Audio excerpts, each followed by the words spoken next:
Assalamualaikum warahmatullahi wabarakatuh. Alhamdulillah wassalatu wassalamu ala Rasulillah. Segala puji dan puja kehadirat Allah Subhanahu wa taala, juga salawat dan taslim kepada Nabi besar Muhammad sallallahu alaihi wa ala alihi wa sahbihi wasallam. Sudah kita bahas tentang masalah kejutan yang tiba-tiba. Ya, bagaimana kalau seandainya Anda ingin mendapatkan ridho Allah, Anda ingin juga rumah tangga Anda langgeng, juga suami Anda jatuh hati pada Anda, maka jalankan hadis Nabi SAW ini. Sudah kita bahas, saya reviewkan saja ya. Yang berbunyi, kalau Anda pegang bukunya di halaman 94, kata Nabi SAW, ala ukhbirukum binisaikum fil jannah. Mau nggak aku beritahukan tentang kabar istri-istri kalian yang nanti jadi penghuni surga? Qulna bala ya Rasulullah. Maka para sahabat spontan merespon mengatakan, tentu wahai utusan Allah. Qala, maka beliau bersabda, kullu waludun idha ghadibat au usi'a ilaiha au ghadaba zawjuha qalat hadihi yadi fi yadika la aktahilu bighamdin hatta tarda. Artinya, yaitu wanita yang penuh pengasih, penuh dengan kasih sayang, penuh dengan cinta, penuh dengan kelembutan. Ini ciri pertama. Ciri yang kedua, subur. Ya. Jadi subur, mudah melahirkan dan banyak anak. Serta, ini poin yang ketiga, jika ia marah atau disakiti. Jadi kalau dia yang benar atau dia justru yang salah atau dia yang justru benar. Ya, dua-duanya. Atau suaminya marah tanpa sebab yang dia ketahui, maka ia mengatakan, ini tanganku di atas tanganmu, aku tidak akan tidur hingga engkau ridho. Jadi subhanallah, sudah panjang lebar kita jelaskan ya, makna hadis ini sangat dalam dan ini wahyu dari Allah Subhanahu wa taala. Wahai para muslimah, jadi untuk meraih ya cinta suami, cinta Allah Subhanahu wa taala nomor satu, lalu cinta suami, dan juga selalu mendapatkan perhatian khusus ya dari suami, maka jalankan hadis Nabi SAW ini. Jadi walaupun Anda yang disakiti, justru Anda yang datang dan mengulurkan tangan ke suami, lalu mengatakan dengan kata-kata persis seperti ini ya, jangan diubah. Anda mengatakan, sungguh saya tidak bisa tidur sampai kau ridho atau kau memaafkan. Ya. Jadi walaupun dia yang dizalimi, maka yang terjadi adalah respon positif dari suaminya pasti akan mengatakan kepada dia, saya yang salah. Itu sudah umum. Ya, sudah saya jelaskan karena karakter laki-laki umumnya memang mereka diciptakan oleh Allah Subhanahu wa taala untuk menghadapi alam luar sana, ya. Alam yang penuh dengan panasnya cahaya matahari, udara dingin, udara panas, ya. Karena mereka harus sholat berjamaah di masjid, mereka ngantar jenazah, mereka berjihad, mereka mencari nafkah. Jadi memang ada karakter khusus di situ yang tidak bisa Anda hadapin dia dengan ketegasan, dengan kekerasan, tidak mungkin. Kalau Anda dengan cemberut, dengan marah, ya, maka dia akan hadapi Anda seperti dia hadapin orang di luar rumah. Tapi di saat Anda menggunakan kelembutan, kesantunan, justru Anda yang merendah di depan dia, ini tidak ditemukan di alam luar sana. Maka dia akan justru respon positif. Ya. Jadi dia bukan menggunakan sifat defense-nya untuk mempertahankan egonya, tapi dia justru malah merendah karena kasih sayang yang Anda sentuhkan itu. Kemudian juga sudah kita bahas tentang respon yang tiba-tiba. Ya. Di sini diberikan gambaran oleh beliau, ya. Maka sang suami bangkit tanpa berbicara. Maksudnya kalau Anda sudah lakukan itu, maka akan suami respon positif. Dia mungkin akan mencium Anda, memeluk Anda, bahkan dia akan mengakui kesalahannya. Kemudian juga beliau sebutkan tentang penghalang-penghalang banyak istri yang tidak mau minta maaf. Seperti misalnya masalah kehormatanku dan harga diriku. Merasa terhina kalau seandainya dia yang harus memulai untuk minta maaf pada suaminya. Apalagi kalau dia disakitin. Ini kan sangat berat. Tapi ini subhanallah, sekali lagi wahai saudariku muslimah, adalah ya wahyu dari sang pencipta Allah. Yang menciptakan Anda, yang menciptakan suami Anda, dialah yang telah menurunkan wahyu ini dan menjadi standarisasi untuk ya semua muslimah di muka bumi ini dan di semua waktu, tempat, zaman, ya semua sama. Maka ini penting sekali untuk digarisbawahi.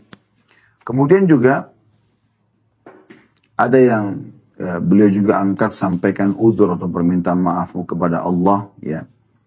Kalau seandainya seorang suami itu ya melarang Anda sesuatu, jangan Anda penuhi, ya.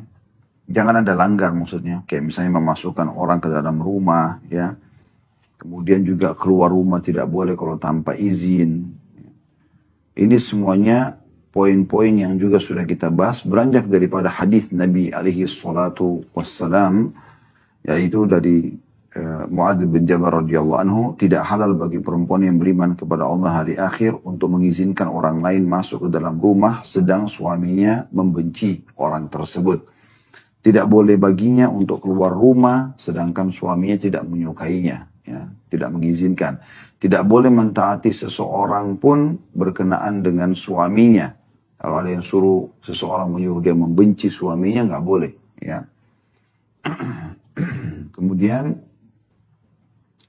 ia tidak boleh meninggalkan ranjangnya dan tidak boleh memukulnya, memukul suaminya. Karena akan ada respon yang lebih kuat dari suaminya nanti. Jika suaminya berbuat zalim, maka hendaklah ia mendatanginya untuk meminta ridhonya. Jika ia menerimanya, maka itu suatu kenikmatan. Maka Allah pun akan menerima udurnya dan menyukseskan hujahnya. Jika tidak, maka sungguh ia telah menyampaikan udurnya kepada Allah. Jadi maksudnya, kalau sampai misalnya, ya, Anda sudah datang, Anda sudah minta keridhaan suami, ternyata dia juga tidak mau memaafkan, Anda tetap aman di hari kiamat nanti. Anda sudah punya hujah di hadapan Sang Pencipta Allah Subhanahu wa Ta'ala, ya. Karena Anda sudah mengatakan, saya sudah menjalankan perintahmu ya Allah, tapi suami saya yang tidak mau menerima maaf saya misalnya. Nah itu sudah ada uzur di hadapan Allah Subhanahu wa Ta'ala. Baik, pada siang ini insya Allah kita akan masuk ke lanjutan bahasan kita tentang kata-kata yang mendatangkan kebahagiaan. Teman-teman sekalian, tidak ada kata-kata yang lebih indah, ya, yang terucapkan di hubungan antara sesama manusia dibandingkan kata-kata indah yang diucapkan antara suami istri, ya. Bagaimana seorang suami, bagaimana seorang istri selalu mengucapkan kata-kata yang membahagiakan pasangannya. Panggilan yang bagus, ya, sayang, cinta, kekasih, apalah, ya. Baik dalam bahasa Indonesia, dalam bahasa Arab, dalam bahasa-bahasa asing. Kalau memang ya itu dibutuhkan, indah sekali. Kemudian selalu saja membisikkan kata-kata yang menarik, ya. Saya rindu, saya kangen, saya sayang kamu, dan seterusnya. Ya, ucapan terima kasih terhadap apapun pengorbanan walaupun kecil. Ini semua hal yang dibutuhkan. Dan lawan daripada ini, sama sekali tidak dibutuhkan kata-kata kasar, emosional dalam rumah tangga. Yang dibutuhkan justru kelembutan. Tapi memang harus dari dua sisi, ya. Karena tidak bisa kalau suami ingin lembut, tapi istrinya kasar, tidak akan ketemu. Atau istrinya ingin lembut, suaminya kasar, tidak bisa ketemu. Tapi kalau orang masih menggunakan akal sehatnya, tentu saja akan ada hal yang positif di sini. Ya, karena seseorang umumnya kalau diajak berbicara dengan lembut, dengan santun, dengan penuh cinta dan perhatian, pasti responnya akan sama selama dia masih normal. Kecuali dia tidak normal. Kalau tidak normal itu berbeda sekali. Ya. Inilah kurang lebih yang akan diberikan gambaran oleh Dr. Najla Hafizahullah. Baik, kita akan coba baca apa yang sudah ditulis oleh beliau di sini di halaman 98. Kata-kata yang mendatangkan kebahagiaan. Kata beliau, kadang-kadang engkau tidak memperhitungkan sama sekali kata-kata yang mampu melembutkan hati dan menciptakan kebahagiaan di rumah. Biasakanlah lidahmu dengan kata-kata seperti itu, sehingga syaitan terusir dari rumahmu dalam keadaan terhina. Maksudnya kata-kata lembut, kata-kata santun, panggilan mesra, itu memang tempatnya. Itu memang tempatnya. Justru ini tidak boleh Anda ucapkan kepada selain pasangan halal Anda.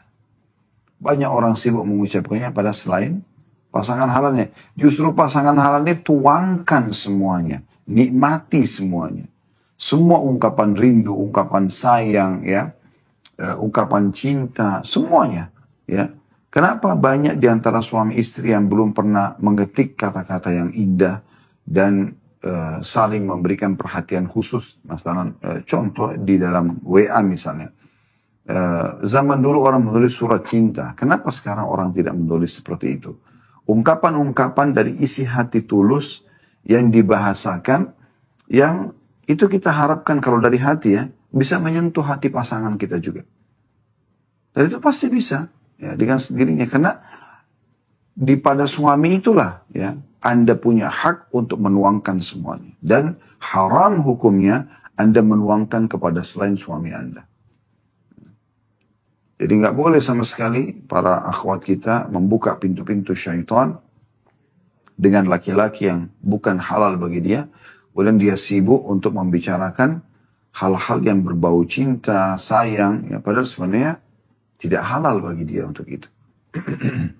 Dan berapa banyak rumah tangga yang rusak karena banyak di antara akhwat kita yang membuka pintu-pintu ini dengan laki-laki hidung belang. Yang mungkin ya, dia hanya tugasnya atau memang dia penggoda saja. Ya. Dia hanya penggoda, dia cuma perayu saja. Kehebatannya cuma di situ, karena biasa gonta-ganti pasangan. Sehingga akhirnya terbelihlah si wanita ini, akhirnya selingkuh dari suaminya, na'udzubillah, sampai akhirnya bercerai dengan suaminya. Dan setelah dia nikah sama laki-laki itu pun, laki-laki itu memang playboy, bermain perempuan sana-sini, dan jauh akhlaknya dengan suami dia. Padahal sebenarnya kasusnya hanya karena kata-kata yang digunakan ini. Ya. Oleh karena itu Anda yang gunakan di rumah tangga. Anda ajak suami Anda untuk biasa mengucapkan ini. Tentu nasihat ini bukan hanya untuk para wanita saja. Tapi para laki-laki pun sama. Bagaimana Anda sebagai suami terbiasa untuk mengucapkan kata-kata sayang, ya, rindu, kangen, dan seterusnya. Bagaimana yang sering kita ucapkan, ya, intonasi suara kita yang rendah, yang nyaman untuk pasangan dengarkan. Kecuali memang dalam keadaan pasangan kita sedang melakukan pelanggaran agama. Ya, itu mungkin beda. Ada saatnya di mana Nabi SAW tegas dengan para ummahatil mu'minin. Gitu kan? Pada saat mereka tuntut untuk dinaikkan nafkah melebihi apa yang telah Allah dan Rasulnya tentukan, maka di saat itu Nabi SAW sempat memboikot atau menghajar para istri-istri beliau. Sampai 1 bulan bahkan Nabi SAW ya tidak berinteraksi dengan mereka, gitu kan? Dan akhirnya setelah itu turun firman Allah SWT memberikan pilihan kepada para ummatil mu'min, mau hidup bersama Nabi dengan nafkah yang sudah ditentukan atau memang tidak sama sekali. Udah bercerai dan kalian akan ya jalan dengan kehidupan kalian sendiri. Walaupun pada saat itu semua ummatul mu'minin bertobat kepada Allah SWT dan tentu memilih Rasulullah Sallallahu Alaihi Wasallam. Tapi ini contoh di mana Nabi SAW tegas. Tapi selain daripada keadaan-keadaan seperti ini, beliau ya, lembut sekali. Beliau juga sangat baik. Oleh karena itu, wahai para muslim, kalau Anda ingin suami Anda selalu saja bertutur kata yang santun, yang ramah, yang penuh dengan cinta, Anda harus memulainya dengan itu. Karena keharmonisan rumah tangga berjalan bermula dari si istri. Allah telah berikan kepada Anda kelembutan, kecantikan, dan segala macam ini, supaya Anda bisa ya, meraih hati suami. Seperti itu gambarannya. Baik, kemudian kata beliau, semoga Allah Subhanahu wa Ta'ala memberkahimu, wahai para istri. Semoga Allah Subhanahu wa Ta'ala membalasmu dengan kebaikan. Ya. Semoga Allah Subhanahu wa Ta'ala menjagamu. Maaf, ini ungkapan istri kepada suaminya. Ya, beliau kasih contoh. Semoga Allah Subhanahu wa Ta'ala memberkahimu. Semoga Allah Subhanahu wa Ta'ala membalasmu dengan kebaikan. Semoga Allah SWT menjagamu. Permintaanmu aku penuhi dengan senang hati. Bergembiralah. Ya. Apa yang kamu pesan sudah aku siapkan. Gitu kan. Jika engkau berkenan, silahkan. Engkau berhak menyuruh. Jangan pergi dari kami. Kami menunggumu dengan penuh kesabaran. Betapa indahnya penampilanmu. Betapa bagusnya cita rasamu. Aku tidak mendapat kebahagiaan kecuali bersamamu. Ya, ada titik-titik dan ungkapan lainnya. Maksudnya, ungkapan-ungkapan seperti ini harus dibiasakan gitu. Kalau kita kan jazakallahu khairan, ya selalu apa saja yang suami kasih selalu jazakallahu khairan. Terima kasih sayang, gitu kan. Terima kasih cinta, terima kasih begini dan begitu. Kita ucapin terima kasih. Membiasakan panggilan-panggilan santun, panggilan-panggilan ramah, mendoakan kebaikan-kebaikan. Semoga Allah menjagamu suamiku, semoga Allah menjaga. Apalah Anda panggil dia misalnya, kalau Anda mau lebih santun jangan menggunakan kata mu ya kepada suami ya. Kamu misalnya, itu lebih baik dihindari. Tentu ini karena terjemahan letterlet di buku kita ya.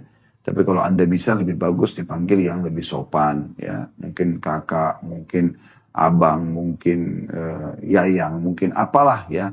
Yang memang bisa kita tuangkan itu. Ya. Kita doakan kebaikan, kita selalu ungkapin terima kasih ya. Kita selalu menunjukkan kalau kita itu rindu, membutuhkan dia. Selalu ungkapin, tapi dari hati ya. Karena subhanallah ungkapan selain dari hati cuma rekayasa saja tidak akan sampai kepada hati juga. Tapi kapan Anda ungkapan dengan hati Anda, dan memang betul-betul dari apa yang Anda rasakan, ya, Anda menilai kebaikan-kebaikan suami lalu Anda ungkapkan, maka itu pasti akan menyentuh juga hati dia. Kemudian kata beliau, kata-kata ini mendatangkan kebahagiaan. Ya. Karena selalu ada kebaikan-kebaikan, dan tadi seperti beliau bilang, dengan kata-kata seperti ini akan mengusir syaitan terhina dari rumah kita. Karena syaitan akan selalu bisikan apa? Kebencian-kebencian, emosional, ya, ketidakridhaan, semua itu. Jadi kapan Anda punya bisikan-bisikan yang Anda rasakan untuk mengungkapkan kata-kata kasar, untuk membenci suami tanpa sebab, semua ini pasti dari syaitan. Tidak ada sumber lain dari syaitan. Ya, karena dia akan menjadikan ributnya rumah tangga Anda, apalagi sampai cerai adalah target utamanya. Sebagaimana hadis yang masyhur yang sudah sering kita sampaikan. Kata Nabi SAW, iblis memiliki singgasana di lautan yang dia berusaha, ya, dia setiap hari menerima anak cucunya melaporkan atau pasukannya melaporkan apa yang sudah dilakukan. Ada yang mengatakan saya baru membuat orang membunuh, orang berzina, orang mencuri dan seterusnya. Bagi iblis dianggap biasa. Sampai ada yang mengatakan saya baru menceraikan suami istri. Di saat itu,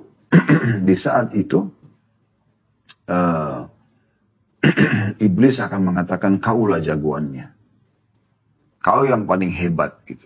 Ya. Jadi cerai suami istri itu target utama. Karena orang kalau ribut dan cerai akan kacau pikirannya. Ya, kalau sudah punya anak-anak jadi korbannya, gitu kan? Padahal semuanya bermula daripada sikap yang buruk saja. Kenapa Anda tidak menjadi orang baik sekalian? Kenapa Anda harus ke dukun untuk menyihir suami Anda? Sehingga kebongkar, akhirnya suami marah. Kenapa Anda harus selalu mendengar orang-orang yang membisikkan untuk caranya tidak boleh tunduk sama suami, tidak boleh sopan, nanti akhirnya dia begini dan begitu. Selalu yang dibawa su'udhan dan kecurigaan-kecurigaan. Sehingga suami tidak betah. Ya. Sudah capek bekerja di luar. Yang ada adalah pertanyaan-pertanyaan menyujudkan, membuat tidak nyaman. Tidak usah pusing dengan apapun yang terjadi di luar dengan dia. Ada Tuhan dia yang mengawasi. Anda bukan diciptakan untuk mengawasi suami. Anda diciptakan untuk melayani suami. Bukan mengawasi dia. Dia punya Tuhan.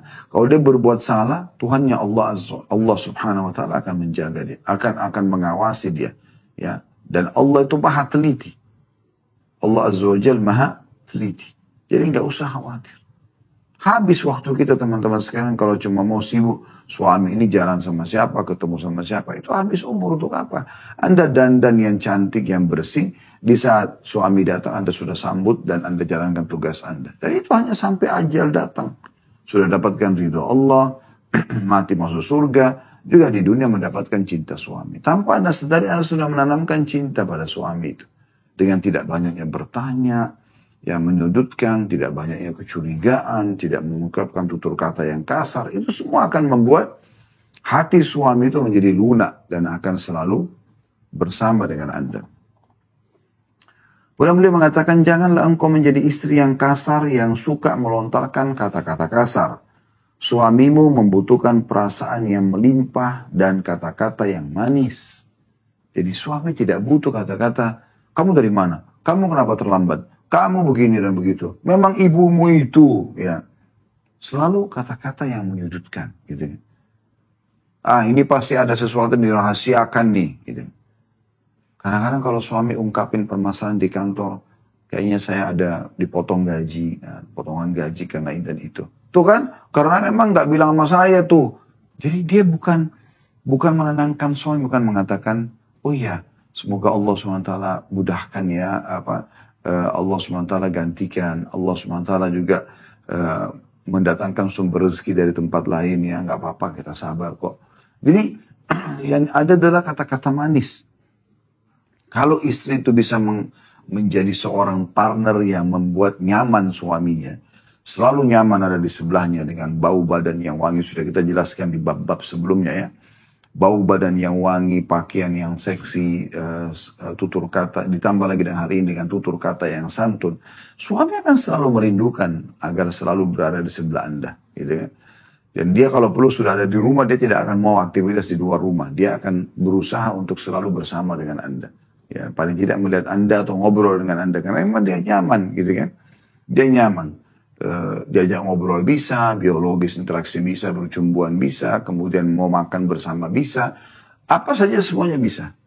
Maka dia akan sangat nyaman. Dan ini yang sebenarnya harus dilakukan supaya membuat para suami betah. Ya, jangan sebaliknya, semua kata-kata kasar yang keluar sehingga membuat dia tidak betah di rumah. Kata beliau, karena itu ucapkanlah secara berulang-ulang dari waktu ke waktu ungkapan yang syarat dengan kekagumanmu. Selalu tunjukkan kagum pada suami tentang keistimewaannya, bukan kekurangannya. Keistimewaan dia apa? Itu disebutkan. Kebanggaanmu menikah dengannya.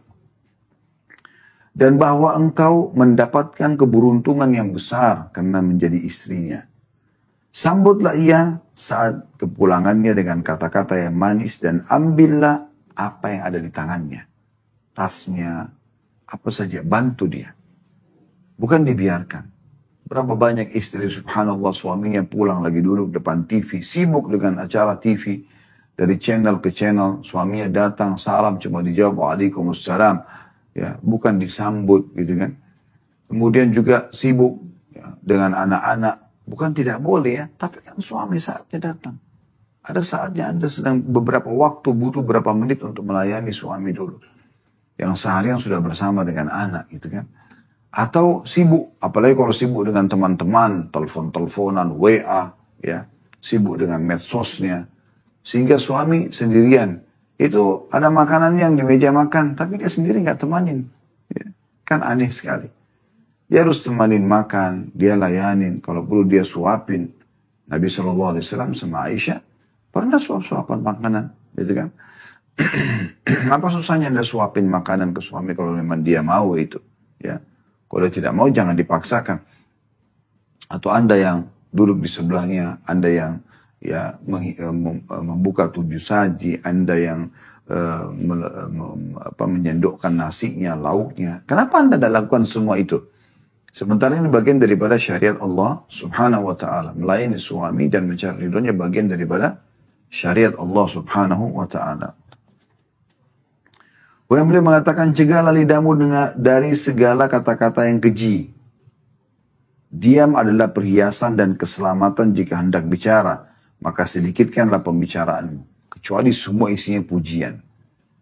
Kalau hal-hal yang buruk jangan diucapin. Sudah. Tidak perlu. Gitu.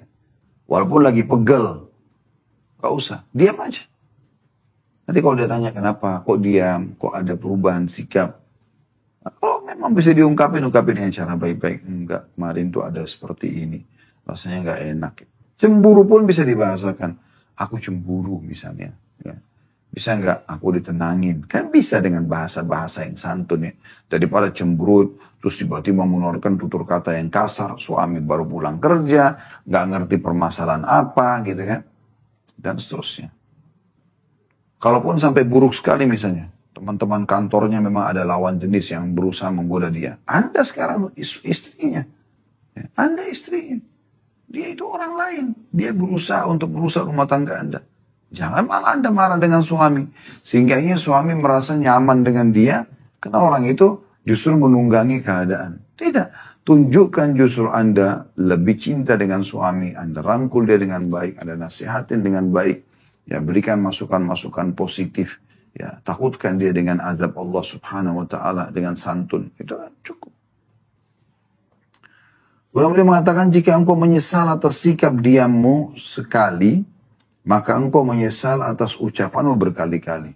Kalau seandainya sempat lagi pegal nih, terus kemudian kita coba ikutin resep dari beliau, diam aja dulu. Ya.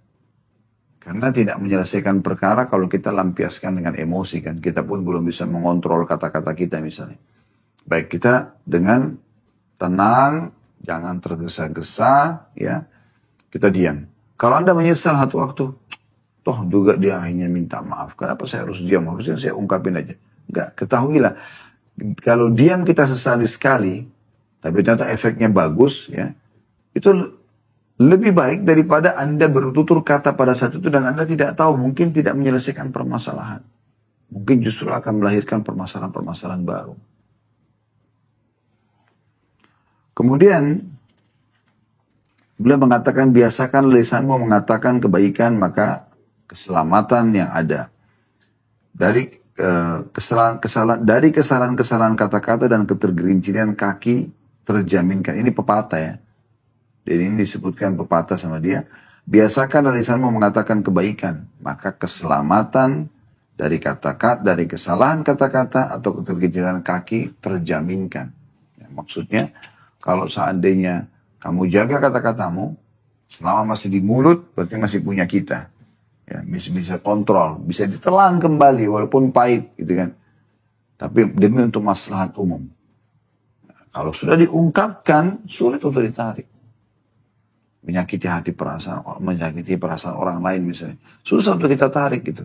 Kita mengucapkan maaf pun, orang masih bisa membayangkan mimik mulut kita pada saat kita mengucapkannya misalnya. Ya. Maka kenapa kita nggak dahulukan akhlak yang baik? Lalu kemudian beliau mengatakan ada subjudul yang lain, pesanku kepadamu. Maksudnya kepada para istri.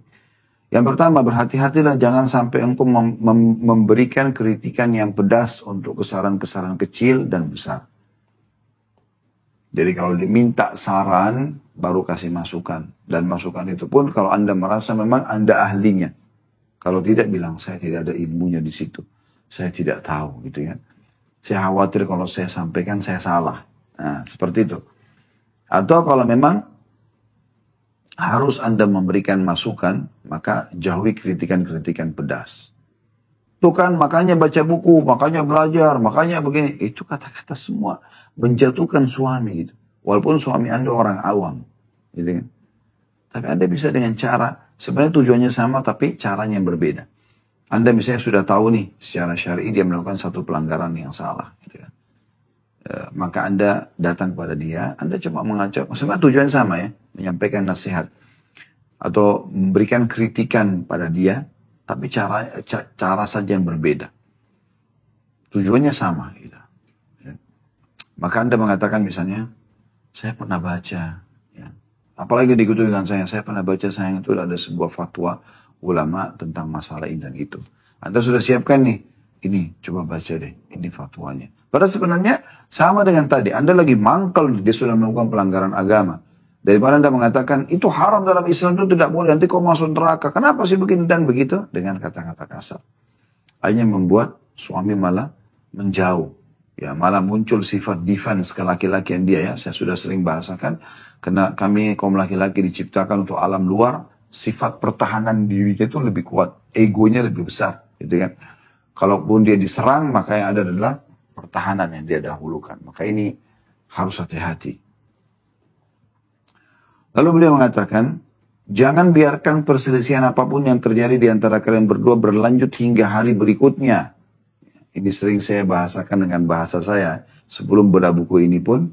Dan saya juga coba gunakan retorika itu dalam rumah tangga. Gitu kan. Jangan ginapkan permasalahan. Usahakan itu menjadi sebuah poin penting dalam rumah tangga kita.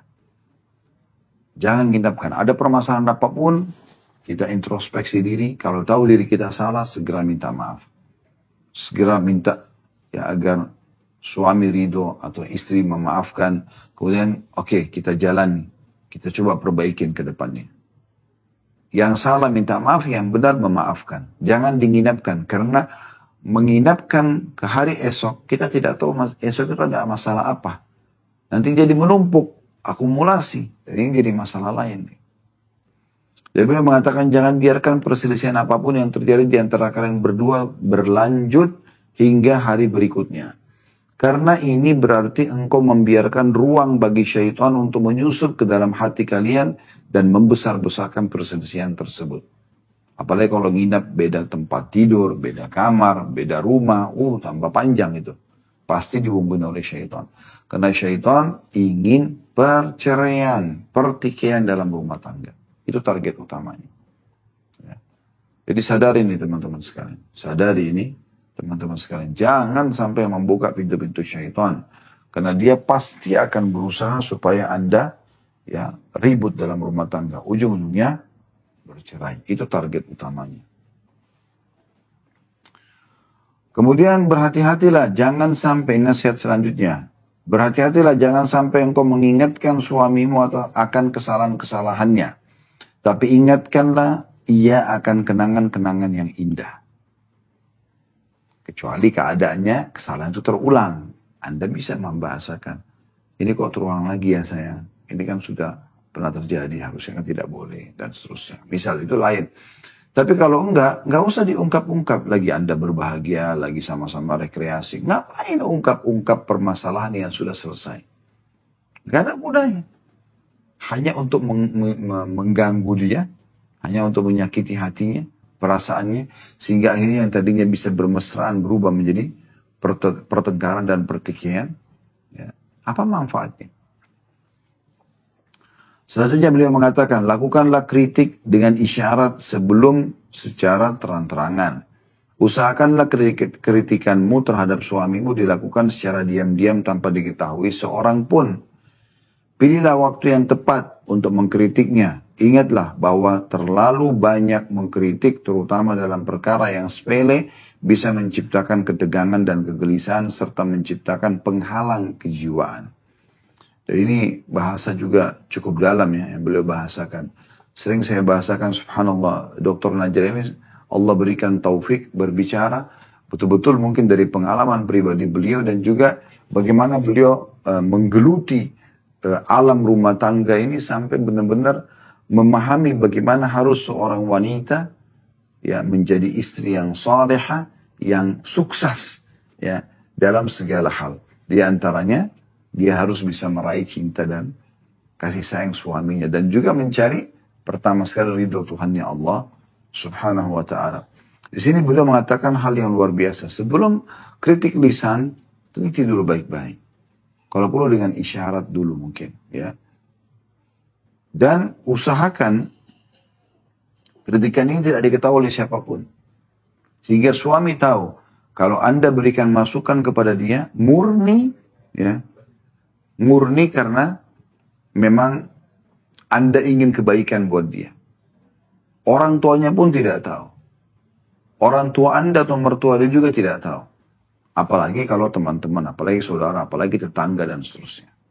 Ada sebagian orang subhanallah dia jalan seakan-akan dia dan suaminya sudah tidak berpakaian lagi. Tanda kutip di sini. Semua aibnya terbongkar. Karena semua orang ditemui dibicarakan tentang suaminya, tentang istrinya. Sehingga pada saat mereka jalan satu waktu dalam kondisi mereka sudah tidak ribut lagi, orang-orang akan mengatakan, wah kemarin kan ribut, kok sekarang begini? Nah, jadi aib sendiri buat mereka gitu. Coba seandainya Anda tidak ceritakan permasalahan Anda, cuman antara Anda dengan pasangan Anda, maka yang terjadi adalah hal positif. Gitu kan? Karena di saat Anda lagi jalan, kemudian kelihatan ada kemesraan, ya, ada kebersamaan, maka orang akan mengatakan, oh rumah tangganya Masya Allah ya. Padahal sebenarnya ada masalah sebenarnya yang sedang dihadapi sebelumnya, namun sudah terselesaikan. Karena itu beda. Jadi jangan banyak orang yang mengetahui permasalahan kita ini jadi masalah tersendiri nih, ya. Sebaiknya jangan. Kemudian juga pilih waktu yang tepat selepas interaksi biologis misalnya. Nah itu lain, ya. Itu akan sangat membantu agar bisa terpecahkan permasalahan itu. Kita bicara baik-baik, ya. seperti kasus yang pernah kami sampaikan Rumaisa, ya, Ummu Hani radhiyallahu anha, ibunya Jabir bin Abdullah, ibunya Anas bin Malik radhiyallahu anhum ajma'in, di mana waktu anaknya meninggal, kalau Anda masih ingat kisahnya gitu kan, kemudian suaminya merasa sedih karena anak ini anak kesayangannya ya, laki-laki. Dan pada saat meninggal, dia bilang sama orang di rumahnya semua, jangan ada yang menceritakan tentang kematian anak ini kepada suami saya kecuali saya sendiri. Apa yang terjadi? Anaknya dia dari suami pertamanya, karena Ummu Hani ini janda, gitu kan. Rumaisa ya kita tepatnya. Dilupakan dulu Ummu Hani ini, takut keliru kunyanya, julukannya, tapi dia adalah Rumaisa, julukan beliau, atau Gumaisa. Beliau kemudian kata anaknya Anas ibn Malik, Malik ini suami pertamanya dia, gitu kan, meninggal dalam keadaan kufur, kemudian dia menikah sama Abu Talha, sahabat suaminya yang masuk Islam, dan dijadikan masuk Islamnya itu sebagai mahar oleh Rumaisa radhiyallahu anha. Yang jelas hamil dari suami yang kedua ini, kemudian anak itu sakit keras, suaminya mengatakan saya mau ke masjid dulu, tolong dijaga baik-baik anak ini. Subhanallah, baru berapa langkah dia keluar, meninggal anaknya. Maka dia mengatakan pada orang-orang di rumahnya, kata Rumaisa, jangan ada yang menceritakan tentang kematian bayi ini kecuali saya nanti. Kata Anas bin Malik, anak dari suaminya dia yang pertama mengatakan, malam itu ibu saya dandan belum pernah secantik itu sebelumnya, dan masakan belum pernah seenak itu sebelumnya. Sambil menunggu suaminya pulang, kemudian dia pun ya menyambut dengan ramah, dengan santun, dengan wangi. Ya, kalau kita bahasakan sekarang mungkin menggoda ya, untuk supaya bisa terjadi interaksi biologis dengan suaminya. Dia ajak makan suaminya setelah puas, kemudian terjadi interaksi biologis. Setelah betul-betul semua sudah tenang, ya, suaminya sudah kenyang perutnya, kemaluannya juga sudah terpenuhi, ya, syahwatnya. Maka dia baru mengatakan, hai suamiku, bagaimana pendapatmu kalau seandainya, atau bagaimana pendapat Anda kalau seandainya ada orang yang meminjamkan satu benda lalu orangnya minta kembali. Kata suami, tentu kita kembalikan. Maka setelah ada respon seperti itu, dia baru mengatakan, kalau begitu sabarlah karena pemilik anak kita, Allah, sedang memanggil anak kita. Maka suami sempat kaget sambil mengatakan, apakah engkau membiarkan aku menikmati makanan, masakanmu, dan menikmati tubuhmu, lalu kemudian engkau menyampaikan? Rumaisa diam saja. Kemudian suaminya pun mengatakan, ayo kita ceritakan kepada Nabi SAW kejadian ini. Diceritakan kepada Nabi SAW, Nabi tersenyum, lalu Nabi mengatakan, apakah terjadi interaksi biologis? Kata Abu Talha, iya ya Rasulullah. Kata Nabi SAW, semoga Allah berkahi. Dan ternyata dengan biologis malam itu, betul ya, Rumaisa hamil lagi, dan akhirnya melahirkan anak laki-laki yang Allah SWT berkahi tentunya. Jadi pilih waktu yang tepat. Kemudian beliau mengatakan, ingatlah bahwa terlalu banyak mengkritik terutama dalam hal-hal yang sepele. Ya. Handuk yang mungkin lupa ditata, atau pakaian yang mungkin lupa ditaruh di tempat baju kotor, atau sepatu yang ditaruh di raknya, dan selalu kritik ini membuat tidak nyaman. Dan susahnya apa? Sering saya bahasakan dari awal kan. Kalau suami sudah kita ingatkan sekali dua kali tetap terulang, kenapa apa salahnya Anda mengambil handuk tersebut dan kemudian digantung sebagai sumber pahala buat Anda? Ya. Kemudian meletakkan sepatu di raknya, apa susahnya? Gitu kan? Menggantikan kaos kakinya dan seterusnya. Ya. Kemudian beliau mengatakan, ketika terjadi perselisihan dalam rumah tangga, maka berhati-hatilah wahai para istri dari kata-kata yang melukai perasaan dan caci maki. Sebab hal itu akan merugikan suamimu. Ya. Maksudnya merugikan dia. Ya. Dalam arti kata menjatuhkan dia. Karena dia merasa dikucilkan, dijelek-jelekkan, ya. Maka akhirnya nanti ini merugikan dia kedudukannya sebagai suami, merugikan juga dia secara pikiran nanti dan kondisi kejiwaan di luar rumahnya. Berapa banyak suami subhanallah kena masalah ribut dengan istrinya lalu tidak bisa konsentrasi di tempat kerjanya. Tidak bisa konsentrasi dalam menunggangi kendaraan menuju ke tempat kerjanya. Ya. Atau mungkin jadi emosional, berantem di luar sana, ribut dengan orang-orang lain gitu kan. Hanya karena sumber utamanya hanya karena dari istrinya. Kemudian beliau mengatakan seorang pemuda tertimpa musibah karena tergelincir lisannya. Ini pepatah ya. Beliau mengangkat sebuah pepatah. Terjemahnya seorang pemuda tertimpa musibah karena tergelincir lisannya. Seseorang tidak tertimpa musibah karena tergelincir kakinya. Jadi artinya banyak musibah yang terjadi. Itu justru karena lisan yang disalah ucapkan. Tutur kata yang kasar, menghina, mencaci maki. Dan susah untuk ditarik. Semoga Allah maafkan tentu yang lalu-lalu kalau kita pernah melakukannya. Kita bicara setelah belajar seperti ini ke depan. Seperti apa kita ke depannya. Lalu kemudian beliau mengatakan perselisihan dalam hal pendapat yang terus-menerus biasanya akan menyebabkan juga perselisihan hati. Karena itu sesekali setujuilah pendapat suamimu meskipun engkau tidak puas dengan pendapatnya. Selama pendapat itu tidak membahayakanmu sedikit pun. Baik engkau menyetujuinya maupun menolaknya.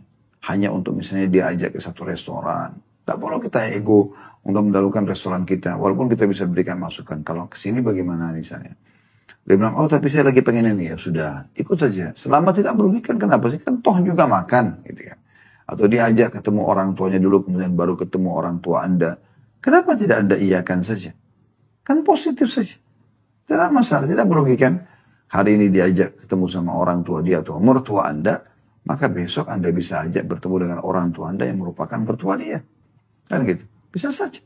Yang penting sekarang tidak merugikan, tidak membahayakan. Kecuali dia mengajak Anda untuk bermaksiat kepada Allah SWT atau menjerumuskan diri Anda pada hal-hal yang berbahaya.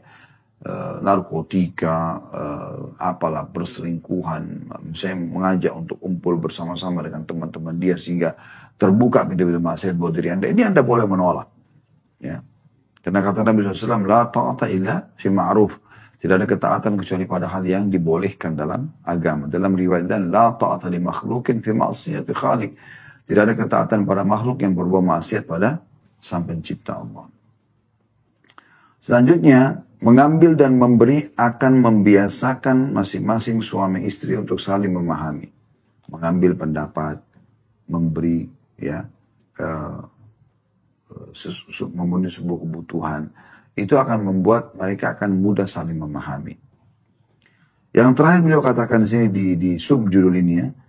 Jadilah pendengar yang baik ketika suami berbicara kepadamu. Berilah kesan kepadanya bahwa engkau memperhatikan pembicaranya. Jangan nengok sana sini. Berikan perhatian. Anda menatap wajahnya. Anda dengarkan dengan serius. Anda renungi apa yang sedang dia ceritakan.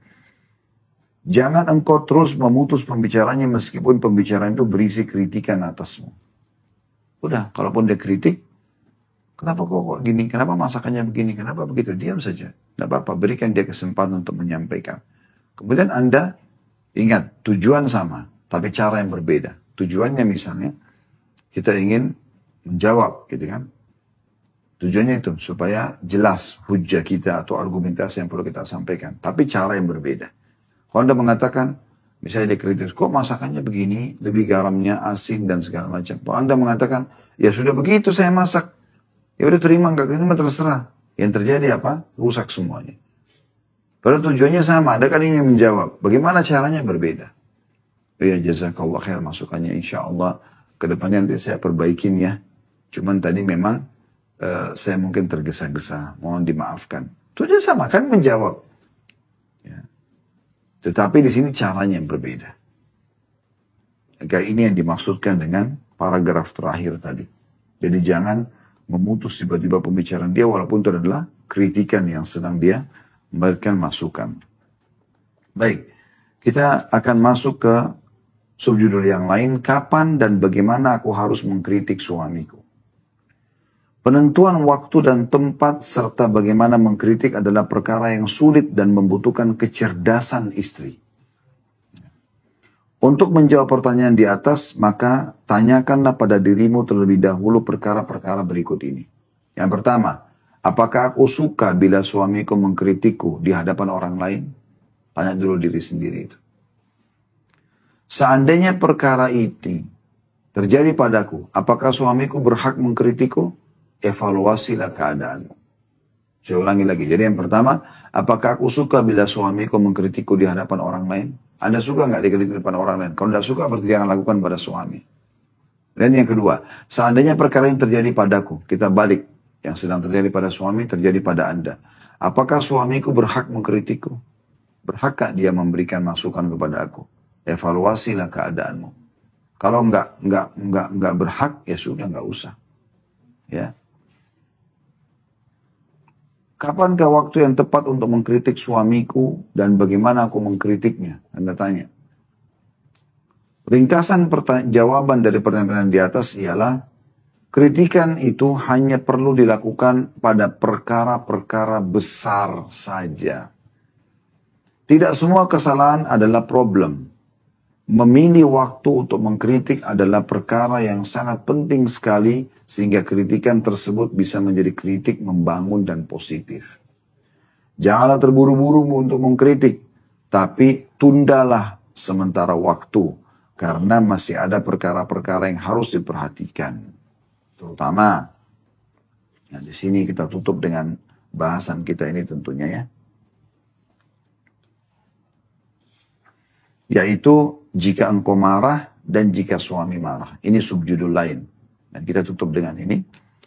Jadi di sini pada saat ingin memberikan kritik-kritik, bagaimana caranya? Sekarang kita beliau mulai dengan jika kalau Anda yang marah.